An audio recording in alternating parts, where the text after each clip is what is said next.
The first bill on our agenda is House File 3727, Vice Chair Olson. Do you have testifiers? You do. Go ahead and, would you like to move House File 3727 before the division with a recommendation that it's re-referred to taxes? Thank you, Mr. Chair. That would be my motion, and I have an author's amendment as well. All right. Vice Chair Olson moves the A1 amendment. Please describe your amendment. So this amendment would just change some of the numbers. You've seen this bill in its current language running around this place for a little while. House File 3727 talks about an exclusion for homestead property values for disabled veterans at $200,000 and then $400,000. That would be to change the one that the legislature passed in 2008, so 18 years ago. The author's amendment would just increase that from $200,000 to $225,000, and then from $400,000 to $450,000. And I'll get into the explanation of that during my actual presentation, Mr. Chair.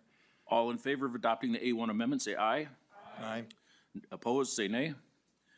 Motion carries. Please have your, let's go ahead and to your bill, please. Thank you, Mr. Chair.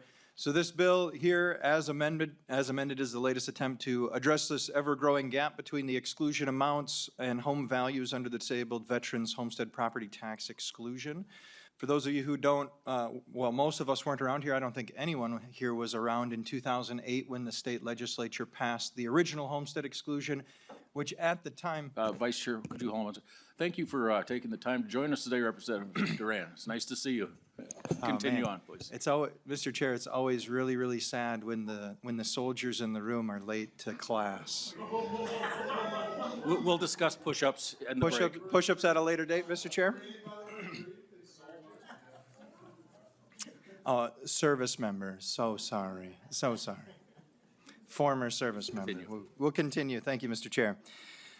So for those who don't remember, the legislature in 2008 passed this bill originally excluding property tax values for individuals who had a disability rating of at least 70%. There was one level at 70%, and then there was another level at 100% disability rating. A disability rating in the United States military comes obviously through injuries or disabilities obtained during their service or as a result of their service. For those who are not currently aware, a 70% disability rating through the United States military results in a $1,764.36 check a month. So these individuals who are 70% disabled are getting $1,764.36 per month. When you're talking about the rising cost of property tax, when you're talking about being on a fixed income, I think $1,700 we can all agree is a fixed income. It goes up a little bit more when you have dependents. When you're 90% disabled, my cousin fought and was injured in Iraq in 2007. He was 90% disabled for almost 20 years. He finally got his 100% disability rating just a couple months ago. But he was living off of $2,362.30 per month. And for those of you who are not aware, if you are working, if you are in a working capacity on top of this, it does affect your disability check. So it's not like it's just free gravy on top of what you're able to earn. So it does shift, it does change as a result of that. Now, members, what we're asking here, and the reason for the amendment is, if you have not been watching, home values have increased, but also inflation has increased over the past couple of years. And so we're looking to try and equalize the value of your home with what it would be if we had continued going on. So in 2008, if your house was worth X amount, now it would be worth this amount. So that's where the evaluation comes in. Because if you had a house, so a $300,000 house in 2008, the equivalent purchasing power today is $462,268.33. So $300,000 almost 20 years ago is worth $463,000 in purchasing power. That's pretty crazy when you think about how our money has kind of degraded in value, maybe a little concerning. And $150,000 in 2008 is currently worth $231,134.17. So the reason for this amendment would be to put us back in line to give these service members, these veterans, these disabled veterans, the ability to kind of recoup the purchasing power that they would have had and to offset any of that homestead exclusion that they're missing and that they've been paying the gap for many, many years. So, Mr. Chair, with that, I would be pleased to take testifiers or any discussion. All right, I have Stephen Whitehead and John Walker, if you could come up at the table. And then after that, Larry Fonder after these testifiers. And go ahead and just state your name and begin your testimony, please. Thank you, Chair. Fellow committee members, my name is Stephen Whitehead. I'm the adjutant for the Disabled American Veterans of Minnesota, and I want to thank Representative Olson and this committee for hearing this bill today. Representative Olson did a great job of explaining why this is important. 18 years since it's last adjusted. This isn't our first time before you either. We've been fighting for this for several years. And we are very appreciative of this committee moving it out of your committee to the next level each and every year. I'm very appreciative of that, and we're hoping that this year it finally gets across the finish line. A couple of things I want to highlight. This bill that we're highlighting is our severely injured veterans that we're trying to take care of, the ones that are 70% and higher. These are the veterans that are most likely not able to work, and if so, at a less amount of being able to put many hours in. And they're also getting up there in age. These veterans have suffered for years and years and years, and they have lived on this fixed income. Our veterans are living in their homes longer today. And you think about what is that number of veterans that are 70% or higher. So using the Minnesota Department of Revenue and ran some numbers, just under 28,000 veterans here in Minnesota are 70% or higher. So the number of veterans that we're really trying to are truly dialed in and helping those that are severely injured. The continued message that we're hearing from across the state is the impact it has on counties, okay, and how the county is carrying the burden. Well, when you use that data that we pulled from Minnesota Department of Revenue, the highest county that receives the biggest impact is 1.51%. That's the impact it carries on that county.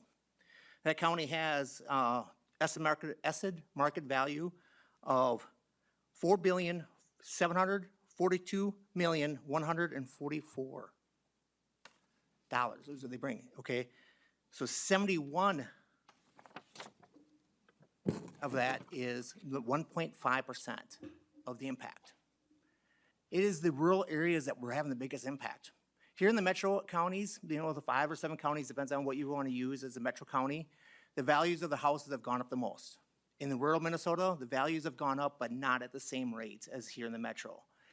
Our rural veterans, this would have the biggest impact, getting this passed to really truly having a big impact. It would have a huge impact on the metro veterans as well, but again, the value has gone up, but it would have a large impact on the rural veterans that are out there really suffering. They don't have the resources that we do here in the metro. I want to note that this bill is supported by the Commander's Task Force. We fully support this. We appreciated the amendment. When we first got this and we saw that and the amendment came out yesterday, we really appreciate the amendment, Representative, to truly show that we're trying to get back in line where it should be. We're not asking for this increase just because we're wanting an increase. This is just getting us back in line with what that value of that dollar was. It should be, 18 years to now, and I think Representative Olson nailed it, highlighting that this is what the value of the dollar is today. We think about the constant battle that our veterans are fighting each and every day when it comes to putting food on the table, paying their mortgage, paying all this stuff. Veterans are actually having to sometimes go get refinance their mortgage and all that to continue to pay the bills because everything is getting expensive. And by doing this increase and getting that, this will help these veterans be able to put food on the table, maybe help pay their bills without having to go get a loan and things like that. So we appreciate this committee.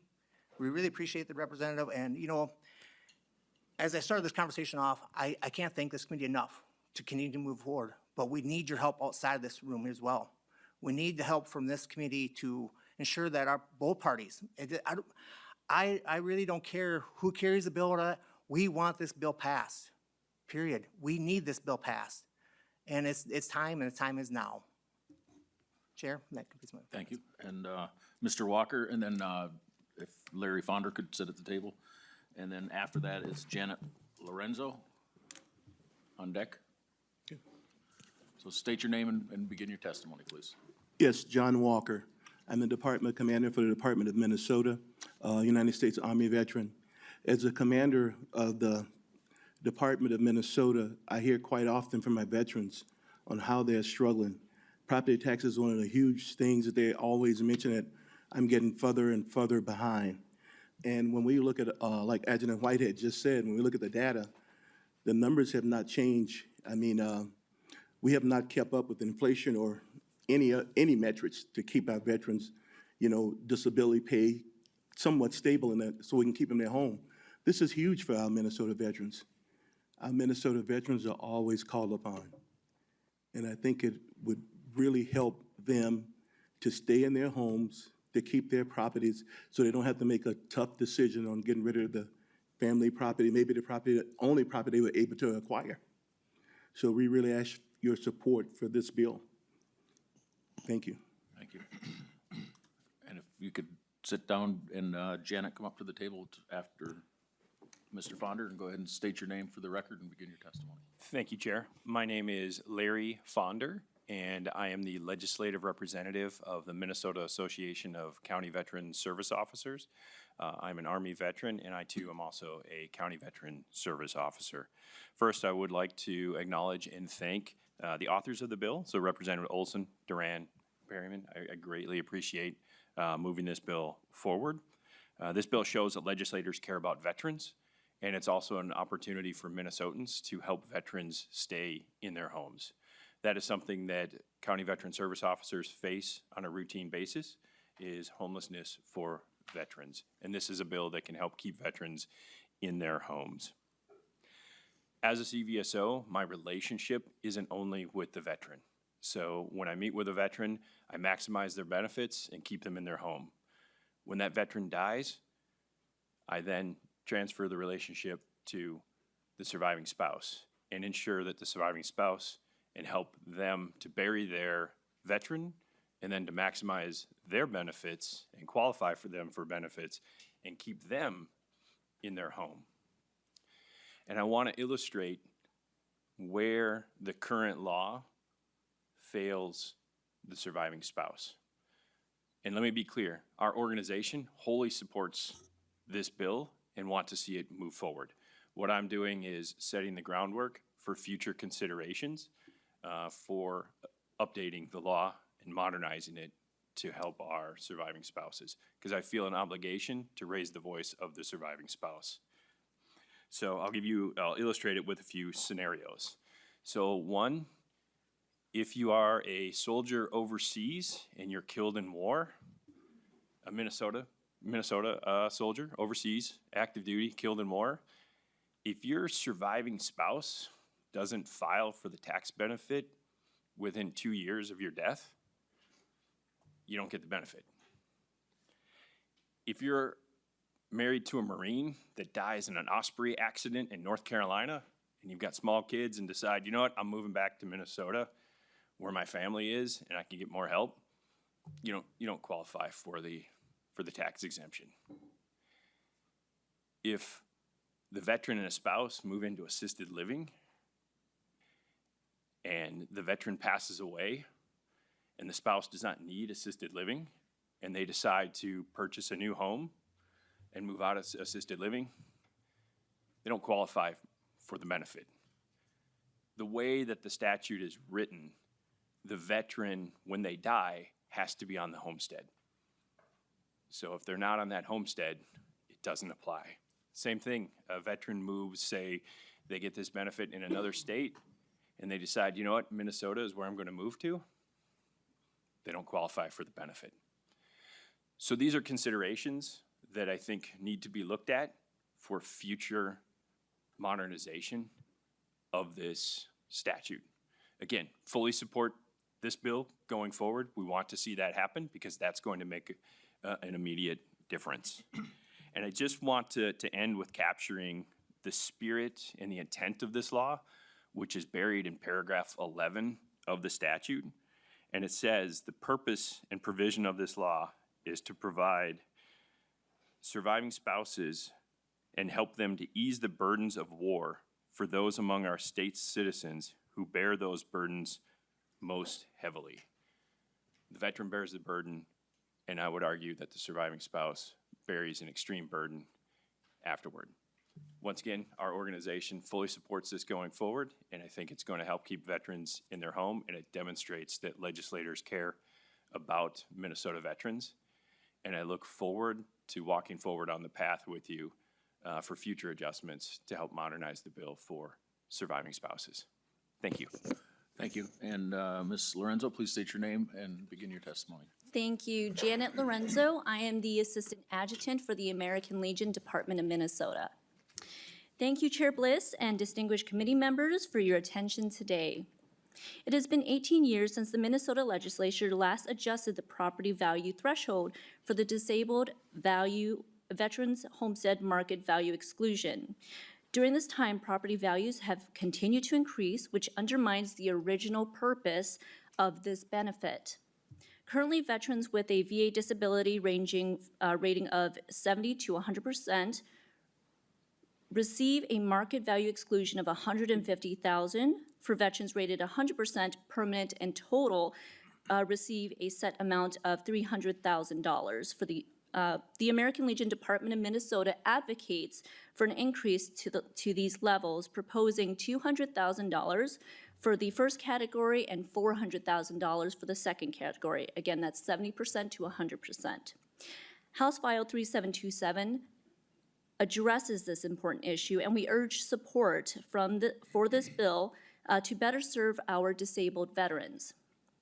Some opponents of increasing this disabled veterans homestead market value exclusion argue that it would result in billions of dollars in lost property tax revenue for the government. However, history shows us that this tactic has been used repeatedly in previous sessions. By changing tax figures across 87 counties, 329 school districts, or 854 municipalities, it is easy to present a misleading narrative. For context, counties generate over $1 trillion in property taxes, making a potential $5 billion impact negligible, less than 0.5% of the total. Additionally, allowing veterans to remain in their homes longer significantly enhances their quality of life and benefits their communities. Being part of a familiar environment supports their well-being and fosters connections, which is often a more positive outcome than living in a VA home. Veterans have made immense sacrifices for our nation's safety and security. We advocate for an increase in the disabled veterans homestead market value exclusion to honor their contributions. Thank you for your time. Thank you. Are there any questions for the testifiers or the bill author? All right, any closing remarks, Vice Chair Olson? Thank you, Mr. Chair. I'll just stop with, I'll end with one story. I was speaking with a veteran who's severely disabled. He had lost, he'd stepped on a mine in Afghanistan. As a young man, lost both of his legs and significant ability of one of his arms. And he told me, he says, Representative Olson, I am reminded of my service every single day. He says, it feels to me as though the state of Minnesota has forgotten about me. And we have. It's been 18 years. We have forgotten about the service of our veterans. I have not. Will we continue to forget as a legislature about the vast services that have been rendered to these individuals who wake up every morning and are reminded of their service? I hope we don't, and I hope that as we did on the House floor a couple years ago, we can make a resounding green board and actually get it across the finish line this time. I stood on the House floor with a unanimous vote for an amendment to add this to the tax bill, and I said, when you vote green, this means that you're not just accepting it today, you are fighting for it in the future. So as we pass this out of committee, if you say aye, my hope is that you will continue the fight to push it down the road to ensure that we make this happen this legislative session. The time is now. It was many years ago, but now is the time. So thank you, Mr. Chair. Vice Chair Olson renews his motion that House File 3727 as amended is recommended to be re-referred to the Taxes Committee. All in favor say aye. Aye. Opposed say nay. Motion carries and is House File 3727 is referred to Taxes.